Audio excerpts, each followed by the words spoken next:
Hey, what up ladies and gents? It's your favorite Asian robot right here. Hopefully your favorite official content creator for the First Descendant. Wow, that was a mouthful to say. And I welcome you to my beginner build video. Well, it's a beginner slash mid-game build video since we're going to kind of go through both.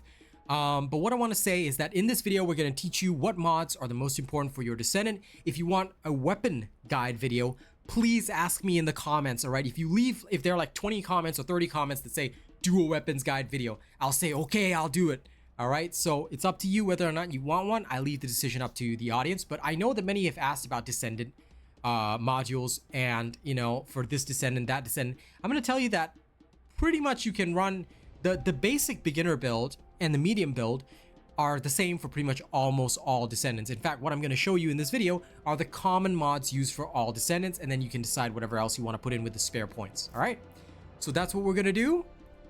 Let's get started.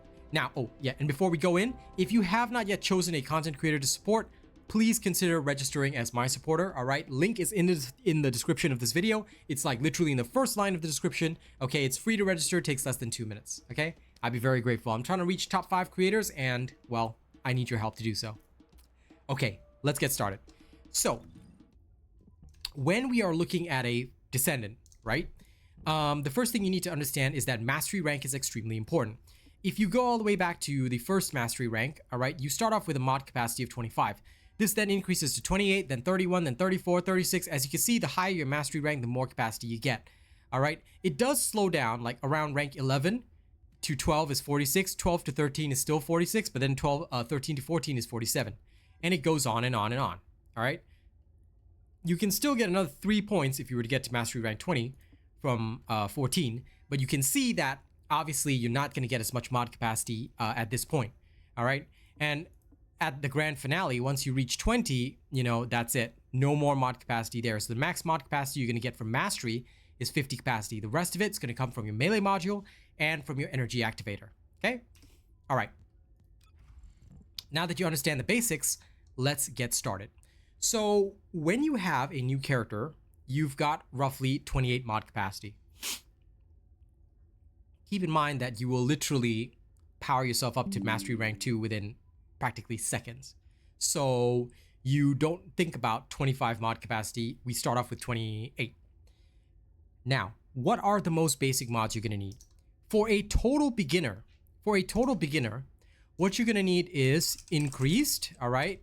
3 things. Increased defense, increased hit points, increased shield.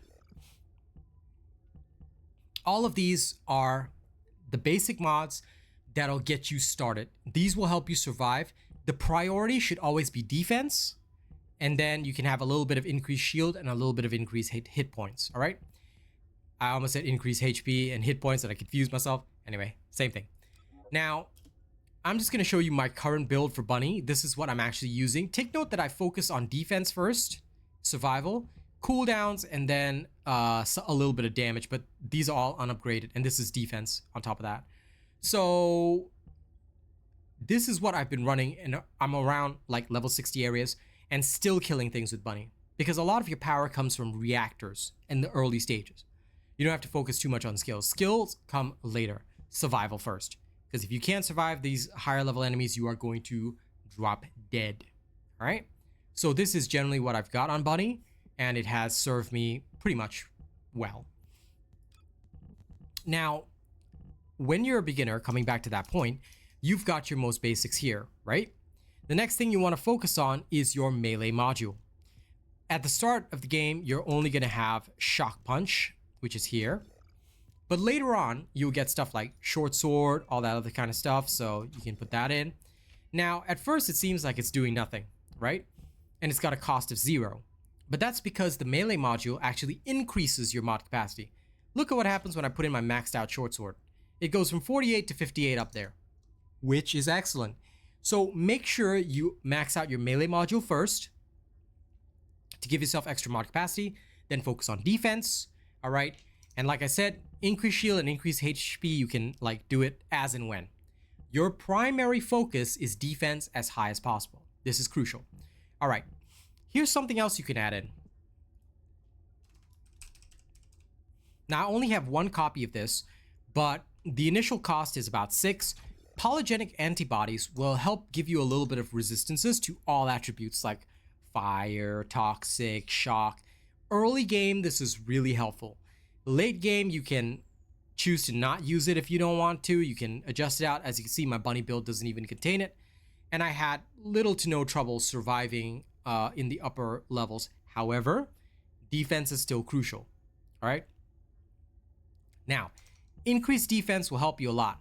And so will polygenic antibody and all that. But where do you actually get the stats for this? Aside from descendant levels, all right, in order to make the most out of increased defenses, you have to do one little thing. You have to get external components that focus on defense. Take note that almost all my external components have a defense stat role, whether it's in the attributes, affixes, whatever you want to call them, whether it's in the area below the main stat or in the main stat itself. This is where we do all our focusing, all right? We try to have a defense focus on pretty much your external components. This is something you would have seen in some of my guide videos for like Dead Bride and other things. So if you're a beginner starting out, just take note, your external components, you are looking for defense first, all right?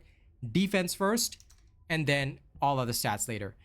In terms of priority, I would say defense first, then hit points. Defense first, then hit points, all right? This is my personal priority. However, some people do prioritize defense first and then shields. You can go either way. The effect is about the same. Shields regenerate, hit points do not. But when you're under pressure, quite frankly, you're not going to regenerate shields anyway. So it's up to you which one you want to prioritize, but defense matters. Defense first, above all, okay? Now, coming back to the modules, when we talk about, this is the early game. Early game, after you do these three, you've got around like whatever extra spare capacity to play around with. You can use whatever you want. You want to use, like, say, maximize conversion, you can throw that in. You want to use technician, you can throw that in.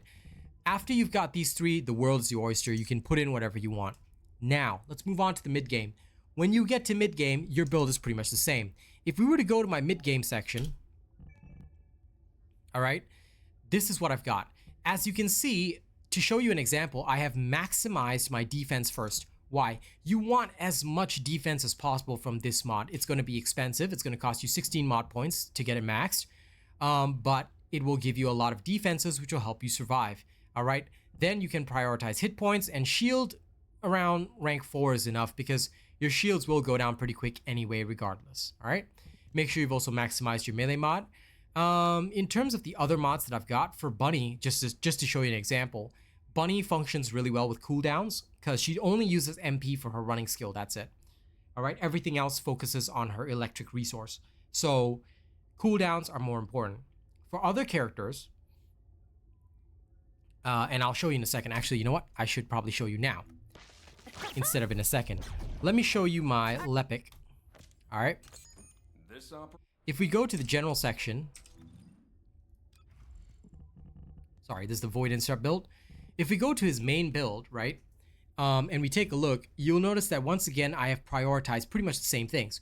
I have prioritized increased defense because it's the same mod, increased shield, hit points, polygenic antibody. In fact, if I don't like this, I'll take it out on Lepic. I haven't really tried because there's some other builds that I want to work on with him. However, this is pretty much good enough. This will pretty much set you straight in most circumstances. All right. So the same base build that you have as a beginner is the same thing you're going to have in the mid game, just that it's going to be upgraded modules. So when you're looking at builds, a lot of people worry, do I have to have a specific, talent build? Do I have to go for skill power, all these kinds of things? It's really not going to matter. It doesn't matter how much damage you do if you're dead. All right, if somebody just shoots at you and you die instantly, then you're not going to do any damage no matter how much skill power you have. So my style and the style that I've been communicating with everybody is to prioritize defense. Hit points, defense, all right, with defense being the topmost priority, defense, hit points, shields, and then whatever else.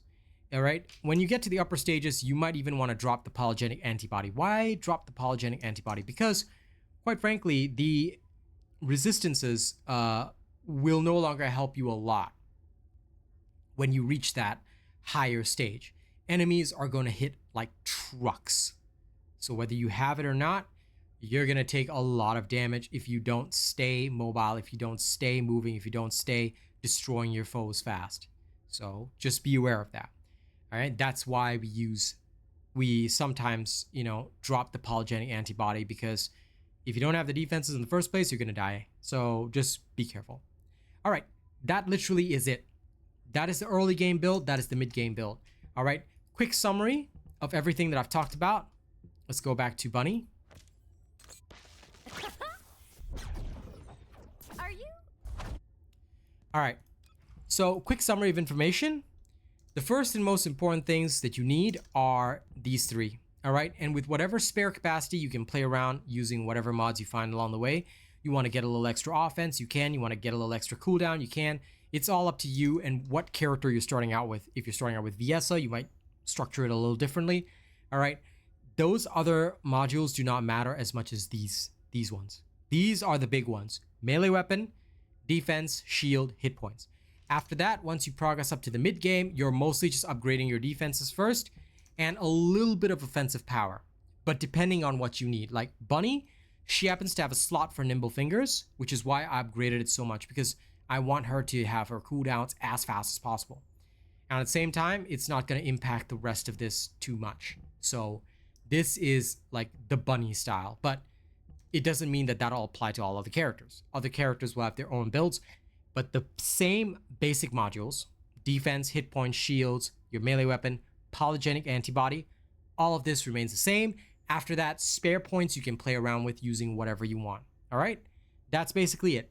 Thank you very much for listening to this video. I hope it helps you guys build your characters up when you're starting the game. I hope it helps you a little bit into the mid game to show you what we do as we go into the mid game. Thank you very much. Okay, as I said already, like, share, and subscribe. And last but not least, if you haven't already chosen me as your creator, register. Link is in the description of the video. Now, before we go, I have one last thing to do, and that is to thank those top supporters. In case you don't know, we have certain supporters on stream and in our channel memberships that are literally top tier, and these little ones we give big thank yous to. All right, because they've invested in the channel, they're keeping us alive. For my top supporters for July, here are the individuals that I want to thank. Number one, our top super chatter this month, and you know what? I'll play the bongos while doing this. Our top super chatter this month is Salem. All right. Top super chatter list includes Don Magix, John McKinley, Arcane Silver, Crixus, Mr. X, Princess Star, i3XO, Track Hoodie, Baki the Ninja. Thank you guys so much. Top channel membership gifter is i3XO. Top channel membership gifter list includes LGS Immortal and Track Hoodie. Thank you guys so much. For our top channel members this month, we have the following individuals, and they are amazing. All right. Starting at the only fan level, that's the top tier membership: Nisk, Kyle, i3XO, and BVS. Thank you guys so much. At the plus ultra level, we've got Arcane Silver, Death Dawning. These are the top of the top. Thank you so much for everything you guys do for me. Thank you to all of you who watch this. All right, and I'll see you guys on the next one. Y'all have a good one. Catch you later.